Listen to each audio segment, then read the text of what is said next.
Welcome into the DNVR Avalanche pregame show presented by DraftKings Sportsbook. Use code DNVR to sign up for a new account to get amazing odds boosts even for matinee games any time of day. They've got you covered. Avs taking on the St. Louis Blues for a 1 p.m. game. No changes to the Avs lineup. Valenchushkin was questionable for this one, but is not going to go. Not a huge surprise there. No reason to rush anyone back as it's literally 9 days off after this hockey game. So give them the time off. Let them get properly healthy. No reason to overthink this one.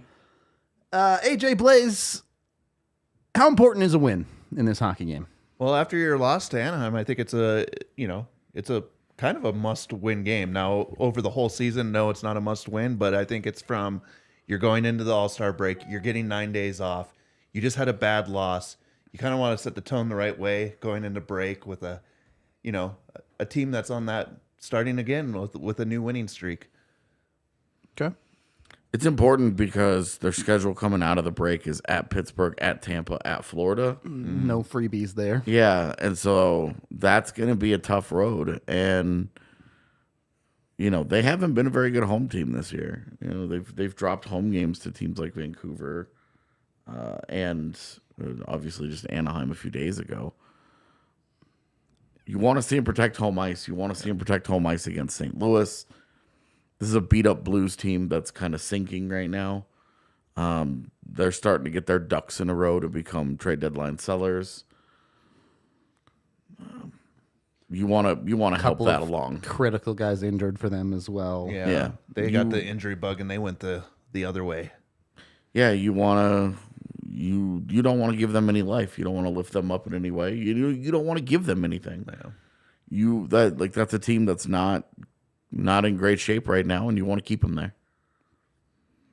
Especially because they're in division, right? I mean, maybe makes it harder for the Avs to target some of their potential players in a trade deadline scenario, but your life gets easier with every team you put down in the Central Division if you're Colorado. You don't want people chasing you down. Yeah. If you really get into a chase, if you can help keep it as a chase of 4 teams for 3 spots, yep, you feel really good about your chances to come out on that. Yep. The Avs have not done enough making their own life easier this year, it feels like. So they got to start doing a little bit of that. Yeah, honestly, just come out with the same energy that they came out with at the start of the Ducks game, and then don't shit the bed. Yeah, put together that kind of effort that they put through the first 38 minutes. Yep. If they do that, they'll be just fine. Yep. As long as they do that and then continue that effort and not, we're going to take about 12 minutes off. Yep. Fascinating to me that they were so bad in that stretch that you have a 3-1 lead and you're dominating a game and you just give the whole thing away that quickly. They just can't repeat that kind of poor effort. You need to see something better from them. It's kind of like after the Chicago game. You want to see the leadership. You want to see the anger. You want to see the frustration. You want to see that they know that they were embarrassed the other day. Yeah, I agree. The caveat there being it's a matinee game, so literally anything could happen. Yeah. They're always a bit chaotic. They're always a bit all over the place. I will say something the Avs should probably start adjusting to because they have half a dozen more of these coming after the All-Star break in February and March. It's tough, right? Because they're going to go through weeks where they play regular 5 p.m., 6 p.m., 7 p.m. games. Is there something they can do to start getting in the mindset of a matinee game, getting their bodies ready for it? Or is this just a YOLO? No, there's nothing you can do. It's all about circadian rhythm, right? Yeah. Your body gets into a rhythm with the time of day, with a certain kind of set schedule. It's why people struggle when they're outside of their comfort zones and they have a weird day or a weird schedule. There isn't anything that you can do to prepare for one-offs like that. It's just not how circadian rhythm works. So, you just have to be able to handle the moment. You just have to be able to manage it. There isn't anything physically that you can do. Mentally, you can do all kinds of things, but to get your body like in a comfort zone like that, no. Blais, I know you've played some exhausted early morning hockey in your life. Oh, absolutely. How do you get the legs going? How do you get through that? I mean, drink lots of coffee. These guys are in way better shape, though, right? But it is that thing that, AJ, you talk about is like when you're growing up, all your games are early in the morning, right? And as you get older, when you start getting into high school and juniors and stuff like that, you get into this rhythm where you're playing at basically games. 7 o'clock every night, and you're starting to go into that just, I wake up, I do this thing, I eat, I take a nap, I go to the rink, we do our, pregame. All that stuff shrank down into a very small window for these matinee games. There's no morning skate, no pregame no nap, morning skate. nothing. Yep. Yeah. So I mean, it's a totally different feel to the game that you're gonna get from the players. And yeah, they're gonna have to adjust. Like this is a thing that happens when you become the Stanley Cup champions. You see more matinee games. Yep. You end up in these weird time slots all the time, Yep. whether it be for prime time or other weirdness all the way around. Yeah, I mean, you look at the NHL schedule today, and you're like, what? Yeah. The weird stuff is happening. Yeah. Again, they have, I think it's 4 weekends in a row in March, they have a matinee. So this is something that they're going to see a lot of. Yeah. It is what it is. There's always going to be a That little bit will of chaos help there. when it's They're still playing evening games during the week, but though. it will still help a little bit when they do 2 or 3 weeks in a row where you're like, okay, there's a little bit of more of a natural rhythm than like this week where they're like, we're at home, we're playing at 7, we're playing at 7, we're playing at 1. Yeah, that's true. This is also like it's the last game. Right. Just get across the finish line. Yeah, here. like this is an empty the tank. You've got nothing to save it for. You've got 9 days off. Give that little bit of extra. It should be today. It should be an all out. Like don't hold anything back on it. More of that than senioritis, where they're already looking to their vacation, because the guys that aren't, going to the All-Star game probably going to do some little vacationing. They got stint flights here. booked out tonight. Yeah. Yeah, that's why they play it at 1 p.m. Man, Yeah. those guys have flights for 8, 9 o'clock tonight. They'll be at the airport. Yeah, so hopefully they can just get that focus for that 3-hour block that they need them. Yeah. I hope so. You would really like to see. It would be a really big letdown if they let the senioritis get to them. Yeah. They need points. Yeah. Like they have to understand the importance right now, the position that they're in, the games that they've given away. You give away a Ducks game, it means you have to win a Blues game. Because if they won the Ducks game, they'd be on a 7-game winning streak, and I wouldn't give a shit about this result. Winning it would be great, but losing it would be pretty whatever. Yep. We talked about that 8-game stretch. We wanted to see them go 6-2. It would be a pretty big disappointment to see them go 6-2 now. Right. Absolutely. Given how they got there. The Yeah. difference between 8-0 and 7-1 somehow feels a lot bigger or a lot smaller than 7-1 and 6-2. Right? Exactly. At that point, you've now given away 4 points instead of 2. Yeah, you're looking at those 2 points and you're saying, God, we should have really had them, but But you but- don't feel like that if you pick up these 2 points. right. Because I mean, if you have any stretch where you're going 7-1, you're picking up points on teams.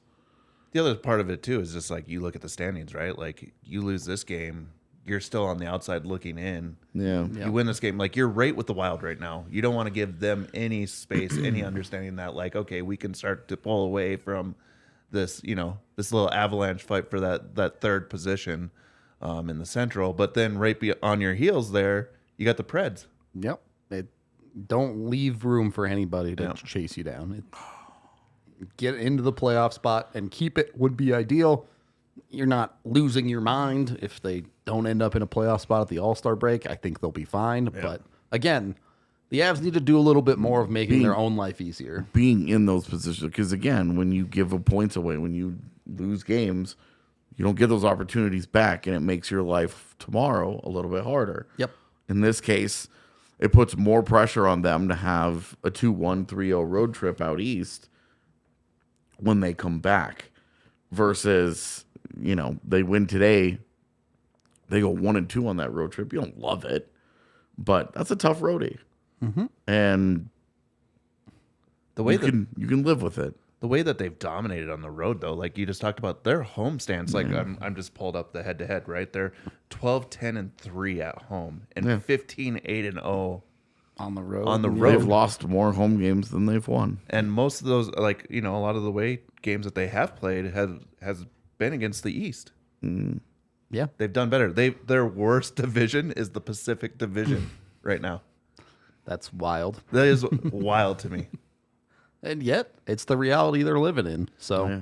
I guess Atlantic, they're about the same too. yeah, they're like almost done with the Atlantic, though, right? There's not a ton of There's games left. 4, 5, 6 games left. Yeah, so- it's Metro. There's only 3 games left in the Metro. Yeah, there you go.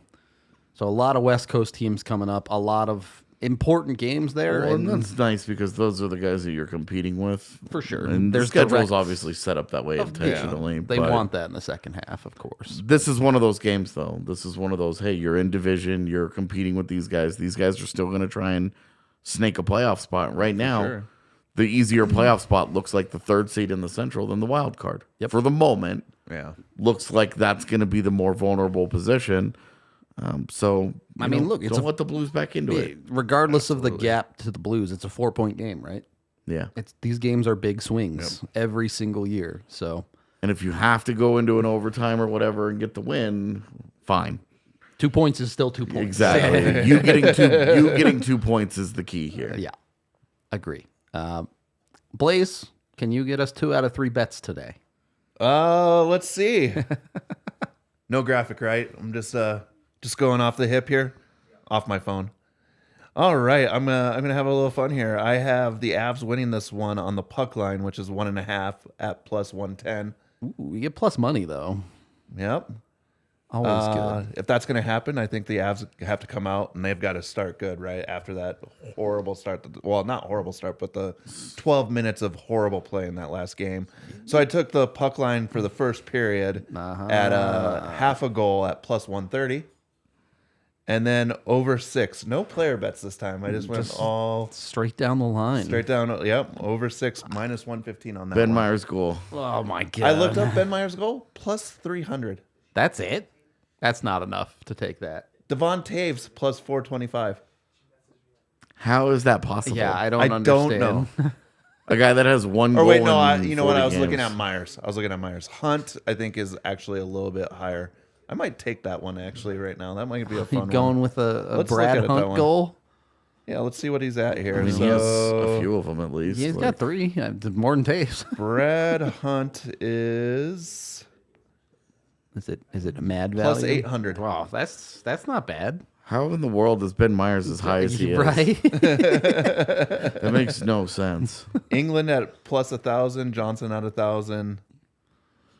So Eric Johnson's at the put $1 on him every single game It's at that point. and yeah. just wait for him to get one. McDermott is at plus 1,800. Well, he's gonna play forward. Yeah, he's tonight, not going to so- get big minutes tonight. It's going to be tough for him. But I don't mind those bets. You would really like to see the Avs have a game where they come out and just are the better team, right? Yeah. That's how they started the last game. Don't play a full 60. I know that's a silly phrase, but don't have 10 minutes of collapse level hockey. Yeah. Yeah, the other teams are gonna push back. Just handle your business. Jesus. Don't play like you have a 3-goal lead when you have a 1-goal lead. Hopefully we can get a Bennington one game I Yeah, saw where he got little- pulled, little yanked right away. angry Jordan. Like 0.425 save percentage. Well, so his this season he's only been extremes. He's Yeah. either been awesome Yeah. or he's been awful. And there isn't any in between there. There's no middle ground where he's like, yeah, he was pretty good, you know. There's not very many of those like 26 saves and 3 goals against where you're like, well, it's like a 902 or whatever. Yeah. So you are hoping this is a bad day. Yeah, bury that guy a This is little a bit. bad one. Yeah. You hope that, I assume it's Georgiev and net, and you hope that this is, hey, finish strong. Final question. Does St. Louis feel at home here since the St. Louis Arch is here now? I hope so. It is always nice when they come visit. Does the arch reach from here to the We Ball arena? we gave them a little Perfect. tour yesterday. Hosted some of the guys at the house. You know, it was a good time. It was a good time. Perfect. All right. We are about 10 minutes from puck drop. This one's a weird one on ESPN Plus, so figure out a way to watch it. We will be back for post game. On No ESPN watch along. Plus. Or Hulu. Or yeah, it's on Hulu too. Yeah. Nuggets are doing a watch along, so they're taking that set. But we will be back post game. We hope to see it for that, no matter what happens in the game, and we will talk to you then.